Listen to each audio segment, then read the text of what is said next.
So hello everyone, हमारी इस series में हम जेईई एडवांस के 2025 के टॉपिक वाइज क्वेश्चंस को डिस्कस कर रहे हैं।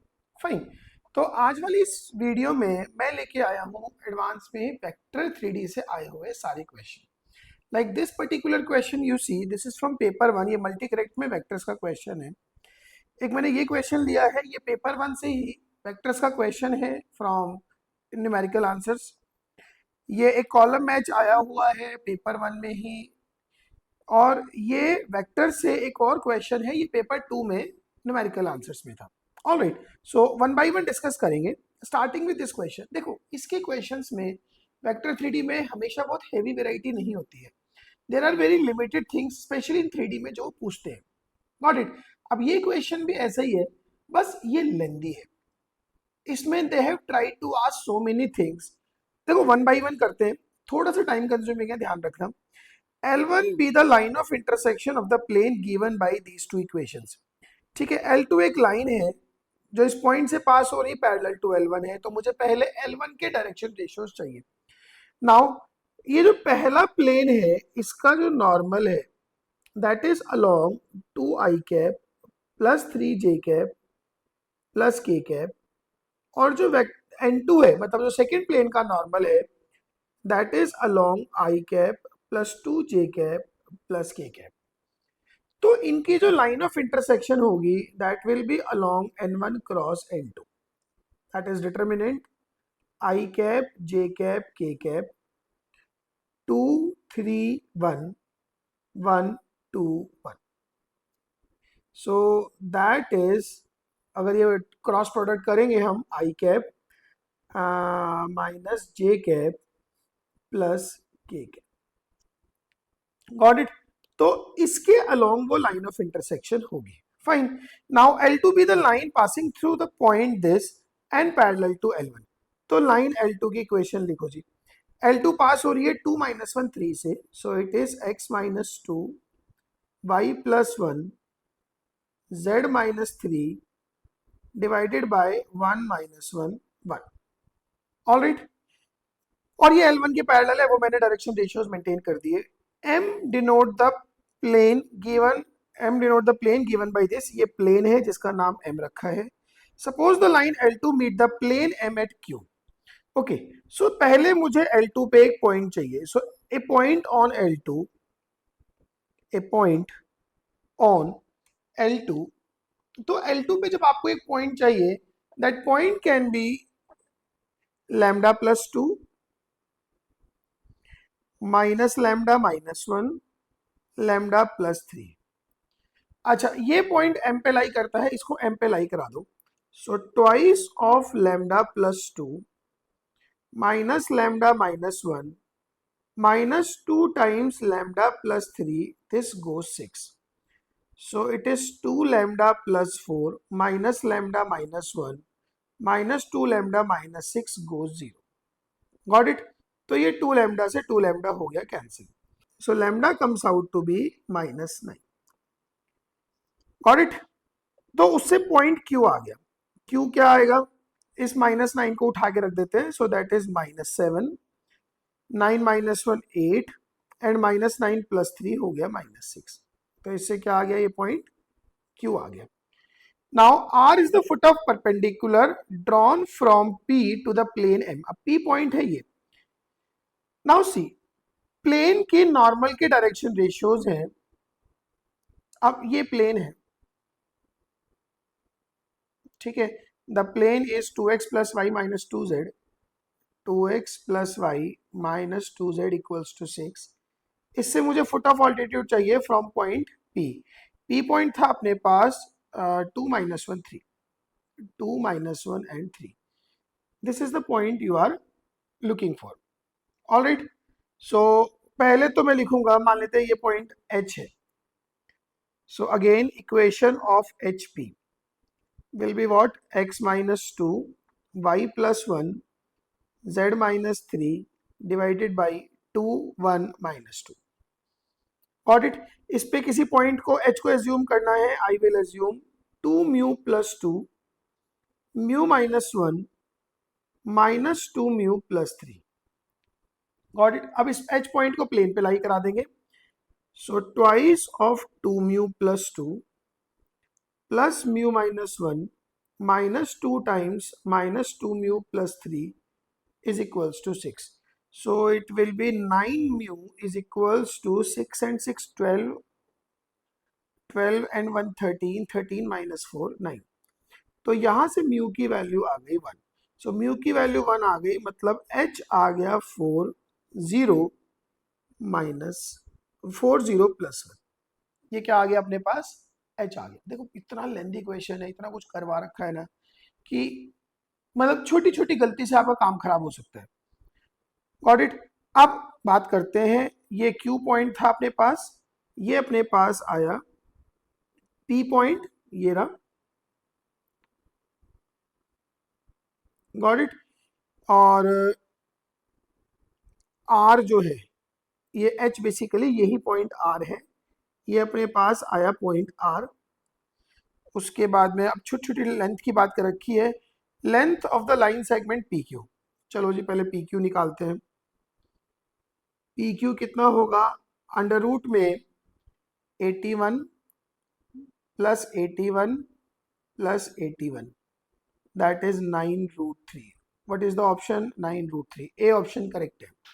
Now length of the segment Q R, आपके पास क्यू पॉइंट है, आर पॉइंट है, तो क्यू आर कितना आएगा, अगेन इनसाइड द रूट 121 64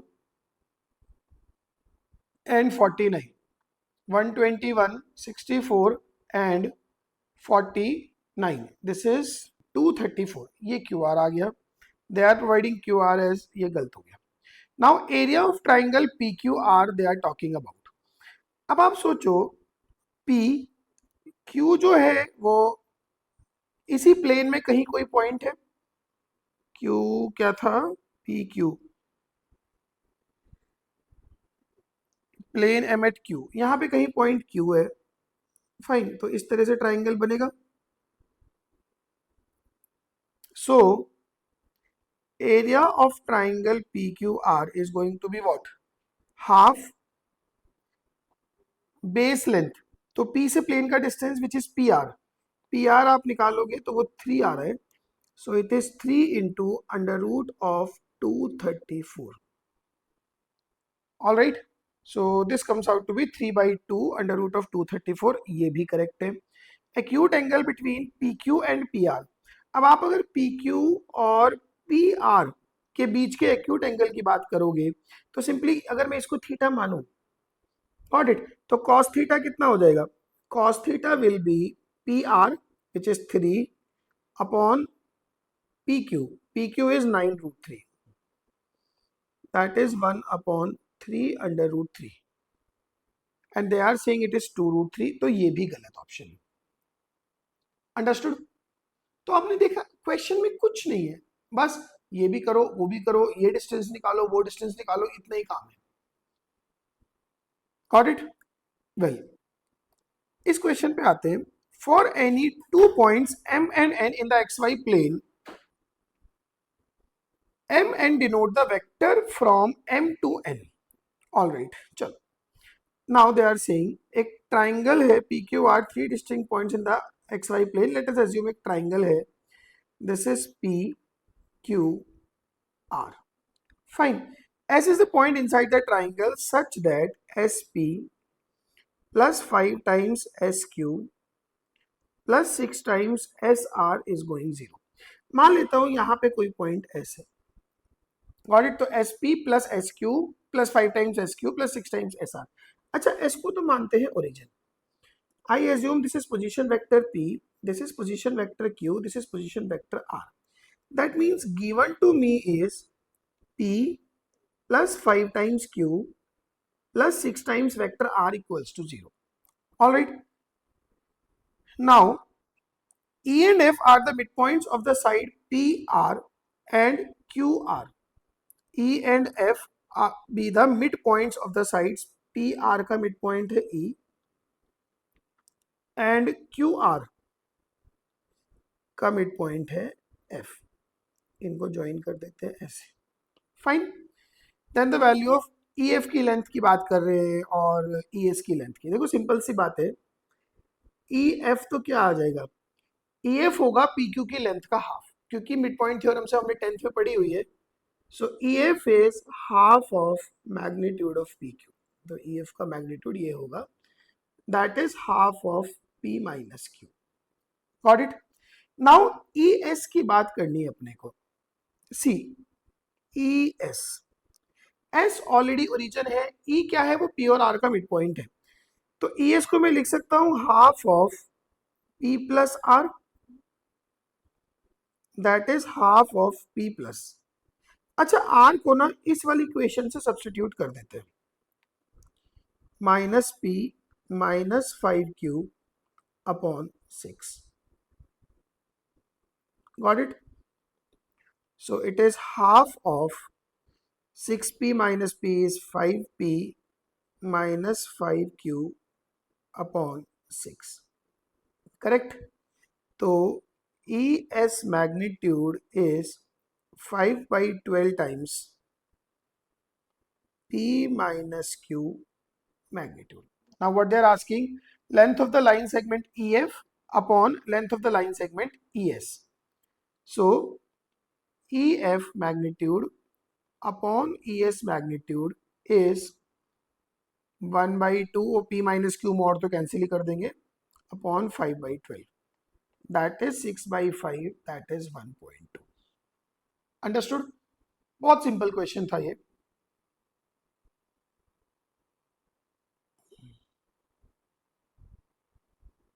तो बहुत ही सिंपल क्वेश्चन था ये, और ऐसे सवाल हमसे पेपर में नहीं छूटने चाहिए at any cost. All right, so now let's start with the next question. अब ये क्वेश्चन कॉलम मैच में आया था, ठीक है। कॉलम मैच में समटाइम्स हम एक या दो पार्ट करके भी अपना टारगेट अचीव कर सकते हैं। नाउ एक वेक्टर W दिया हुआ है, U and V be two vectors such that, देखो क्या क्या दिया हुआ अपने को। एक तो U cross V W vector है, मतलब कि W is perpendicular to U and V। एक V क्रॉस W U के बराबर है, मतलब कि U भी V और W के परपेंडिकुलर है। Got it. इसका मतलब U V W तीनों परपेंडिकुलर है। तो एक कंक्लूजन ये निकला कि U V and W vector are perpendicular to each other. Yes और नो। उसके बाद कुछ रियल नंबर दे रखे हैं, यू वेक्टर दे रखा है alpha plus beta, alpha A cap plus beta J cap plus gamma के कैप, कुछ अल्फा बीटा गामा में रिलेशंस दे रखे हैं। Got it. अब देखो, अगर मैं इसको मैट्रिसेस से सोचूं, तो ये तीन इक्वेशन है अल्फा बीटा गामा में, जिनके लिए मेरे पास 0 0 0 एक ऑब्वियस सोल्यूशन है। 0 0 0 ऑब्वियस सोल्यूशन होने का मतलब वेक्टर यू ही नल वेक्टर हो जाएगा, तो ये क्वेश्चन ही खत्म हो जाएगा। Got it. इसका मतलब ये जो इस इक्वेशन के नॉन ट्रिवियल सॉल्यूशंस भी है। नॉन ट्रिवियल सॉल्यूशन होने का मतलब determinant of -t1 1 1 -t1 1 1 -t, ये वैल्यू क्या होगी, 0।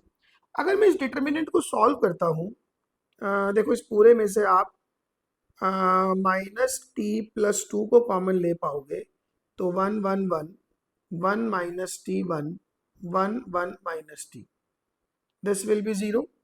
सो इट इज t-2 लिख लेते हैं इसको। इस पे छोटा सा डिटर्मिनेंट का अगर मैं ऑपरेशन लगाता हूँ, सो 1 1 1, ये हो जाएगा 0 -t 0 0 -t-1, ये मैंने r2 -r1 किया, 0 0 -t-1, this is also going to be 0। So it is t-2, और साथ में ये बन जाएगा t+1 का होल स्क्वायर 0। तो यहां से t की दो वैल्यूज आती है, एक है 2, एक है -1। मैं करेक्ट। अब सोचो, t की दो वैल्यू आ गई। नाउ अगर मैं t की वैल्यू को -1 लेता हूं, so what do you conclude. t की वैल्यू -1 लेने का मतलब तीनों इक्वेशन से एक ही कंक्लूजन निकलता है कि alpha plus beta plus gamma क्या है, 0। Got it. अच्छा, अगर आप t की वैल्यू 2 लेते हो, इसका मतलब क्या होगा कि बीटा प्लस गामा की वैल्यू, अगर मैं t की वैल्यू 2 लेता हूं, दैट मीन्स कि beta plus gamma is 2 alpha, yes और no? So beta plus gamma is 2 alpha. अब इसको जैसे जैसे यूज करना होगा, we'll see later on. Fine. अब और जो इंफॉर्मेशन है, u क्रॉस v w है, u cross v is vector w। अगर मैं दोनों साइड इसका मैग्नीट्यूड लूं, या इसको एक काम करते हैं, पहले इस u को I सब्सटीट्यूट, एक रिलेशन मेरे पास दिया हुआ है v cross w u, v cross w जो है वो u दिया हुआ है, v cross w।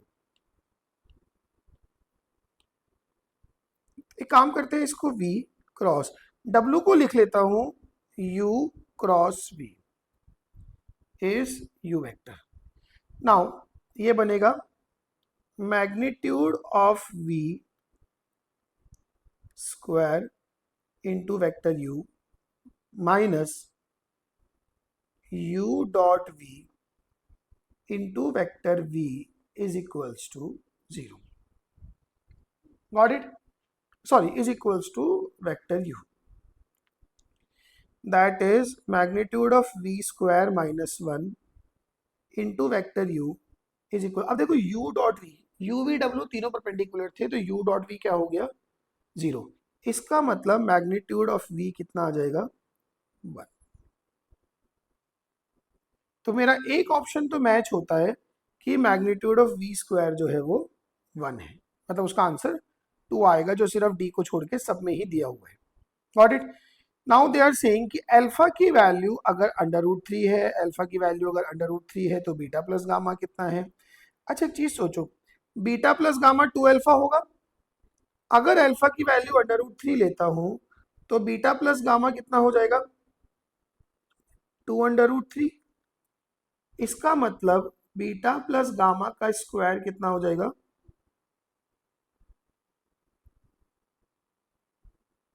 Beta plus gamma का स्क्वायर। चलो, now let's proceed with few cases. आप एक चीज सोचो, अगर t की वैल्यू, इफ t इज 1, तो एक तो आपने कंक्लूजन किया कि alpha plus beta plus gamma 0 आएगा इन दैट केस। फाइन। अच्छा, u और w भी परपेंडिकुलर है एक दूसरे के, that means alpha plus beta minus 2 gamma 0 होगा। तीसरी बात, u dot w is equals to v, sorry, तीसरी बात, u cross v is equals to w. Now magnitude of u is equals to magnitude of w. तीसरी बात, u cross v is equals to w given है, that means magnitude of u is magnitude of w। क्यों? क्योंकि magnitude of v तो 1 है, तो यहां से magnitude of u आ गया अपने पास √6। That means alpha square plus beta square plus gamma square की वैल्यू आ गई 6। All right. अच्छा, अगर मैं इन दोनों पे ध्यान दूं, from these two, you can say कि गामा तो हो गया 0 और अल्फा हो गया माइनस बीटा के बराबर। Got it? That means alpha square plus alpha square की वैल्यू क्या आ गई? 6। सो 2 अल्फा स्क्वायर कितना आ गया? 6। So alpha comes out to be what? Plus minus √3। Got it? Alpha comes out to be what? Plus minus √3। तो अगर अब एक ऑप्शन है इसमें, अगर अल्फा की वैल्यू √3 है, तो beta plus gamma they are asking. So if alpha is under √3, then beta plus gamma, gamma 0, beta कितना हो जाएगा? Minus alpha, so that is minus √3। तो उसका स्क्वायर कितना? बीटा प्लस गामा का whole square is going to be 3। So beta plus gamma whole square it is going to be 3। R का जो answer है that is fourth option. All right, got it? चलो अब वो दूसरा conclusion करते हैं, अगर टी की वैल्यू 2 है, इफ टी इज 2, तो मुझे ये पता लगा था कि अल्फा प्लस बीटा की वैल्यू 2 गामा के बराबर है, गामा प्लस अल्फा की वैल्यू या अल्फा प्लस गामा की वैल्यू 2 बीटा है, एंड बीटा प्लस गामा की वैल्यू 2 अल्फा है। यस और नो? उसके अलावा alpha square plus beta square plus gamma square वो अभी भी 6 रहेगा। तीसरी बात, u और v परपेंडिकुलर होंगे तो उससे अल्फा प्लस बीटा की वैल्यू 2 गामा आएगी। बस एक यही कंक्लूजन उससे निकलता है। अच्छा, इन तीनों से आप ये तो कंक्लूड कर ही सकते हो कि अगर मैं इन दोनों को सब्ट्रैक्ट करूं तो अपने पास आ जाएगा alpha equals to beta equals to gamma. Got it? इसका मतलब यहां से बोलूं तो 3 अल्फा स्क्वायर की value 6, so alpha comes out to be what, plus minus root 2। तो एक फोर्थ ऑप्शन है इसमें, अगर अल्फा की वैल्यू रूट 2 है तो इन that case T is what, 2, so T plus 2, T plus 3 is what, 5।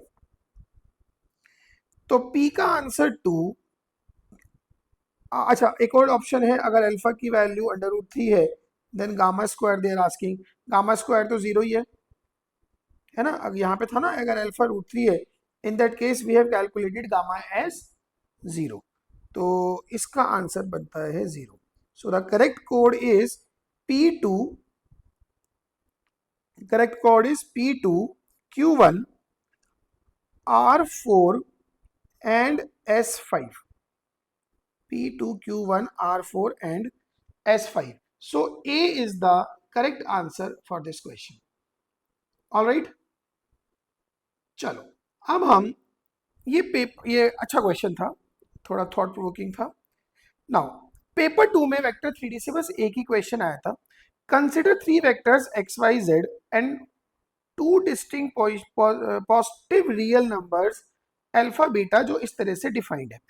If vectors X Y Z lie in a plane, तो अगर एक्स वाई जेड एक प्लेन में है that means box of capital X, ऐसे मानेंगे capital X, capital Y, capital Z क्या होगा, 0।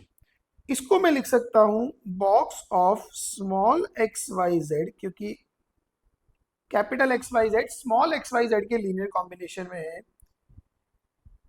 Into alpha beta -1 -1 alpha beta, X का कोफिशिएंट है बीटा, वाई का -1 और जेड का alpha, this value goes 0। Now X Y Z क्या बन जाएगा, डिटर्मिनेंट ऑफ, इधर निकाल लेता हूं, box X Y Z is what, determinant 1 2 3 2 3 1 3 1 2, so A B C B C A C A B, इसका अपने को डायरेक्ट रिजल्ट पता है, minus of A cube plus B cube plus C cube that is 27 minus 3 ABC minus of 18, so that is with the negative sign 28 plus 8, 36 minus 18 is 18, so this is minus 18 times, ये भी देखो, ये वाला जो determinant है ये भी simply वैसे ही है, alpha beta gamma, alpha beta gamma beta, alpha beta gamma, beta gamma alpha एक रो नीचे शिफ्ट हो गया, and then gamma alpha beta, yes और नो? तो इसको भी जब हम एक्सपैंड करेंगे इसका क्या आ जाएगा, डायरेक्टली लिख दूं, so let's write it directly, that is -18, इसमें एक रो ऊपर नीचे है, so that will be directly alpha cube plus beta cube plus gamma cube -3 alpha beta into -1, now this is 0। तो यहां से मेरे पास आया alpha cube plus beta cube minus plus of -1 का cube -3 alpha beta into -1 is 0। और इस determinant का, और चूंकि अल्फा और बीटा सेम नहीं है, उसने पहले ही कह दिया क्वेश्चन में डिस्टिंक्ट पॉजिटिव रियल नंबर्स, तो इसका क्या कंक्लूजन है कि अल्फा प्लस बीटा -1 क्या होगा, 0। मतलब अल्फा प्लस बीटा कितना होगा 1. They are asking for alpha plus beta -3, so your answer is going to be -2. Understood. सो अगर आपने देखा वेक्टर 3D से कोई बहुत हाई एंड क्वेश्चन नहीं है, सिर्फ एक वो कॉलम मैच मुझे लगा कि उसमें थोड़ा सा स्ट्रगल है. बाकी जो हमने, ये तो बहुत इजी था, है ना, ये जो हमने क्वेश्चन किया this was also very easy. और इसमें थोड़ी सी कैलकुलेशन इन्वॉल्व है, मतलब थोड़ी सी भी गलती हुई तो गया, वो वाला सीन है. ठीक है, अदरवाइज क्वेश्चन में है कुछ नहीं. All right. So that would be all from my side. और ये बहुत इंपॉर्टेंट और बढ़िया चैप्टर है, इससे जेई में क्वेश्चन अच्छे सवाल आते हैं और हमसे ठीक होने ही चाहिए. All right, that would be all. Thank you so much. Enjoy your day.